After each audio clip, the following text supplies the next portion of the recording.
What's up guys, Glenn here on the Function Powersports YouTube, and we're back today with another Spotlight video. We're down here in Beloit, Wisconsin with my dude Chris. He's the owner of Southern Style 4x4, and as you can see we got this badass Can-Am Defender built UTV behind us. And we're gonna let Chris tell you a little bit about what he does and all about this build he put together. So basically what we do here, we do lift kits, wheels, tires, accessories, automotive truck recycling basically. Do a lot of powder coating for customers in the area and, you know, within a pretty far radius around here. Custom suspensions, you name it, we pretty much can do it. We're even getting into the side-by-sides and UTV stuff now. We're gonna have Chris take it away. We're gonna do a little bit of a walk around of this machine here. He's gonna give you the rundown on how it's set up and how you could get your machine looking like this one here. All right guys, so basically what we have here are 24-inch Fuel Triton wheels. We did the custom powder on them here in-house.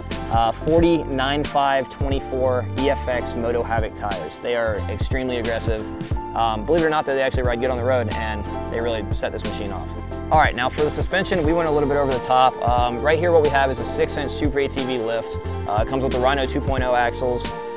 We paired that up with a set of Billet 6-inch GDP Portals, 45% gear reduction. It really gears the machine down nice and really helps push those 40-inch tires around. She came together nice. We added our powder coat on that as well, and just one bad unit. All right, guys, so, you know, Chris gave you that whole walk around here of this badass machine. It's a sweet unit. He's put it to the test. He's used it in the mud. This thing is fully capable with this setup on this machine. That's what we got for you guys on the Spotlight today. Chris, you know, thanks for letting us come down to the shop here at Southern Style 4x4 and check this machine out in person. Definitely. So we'll see you guys on the next one. Peace.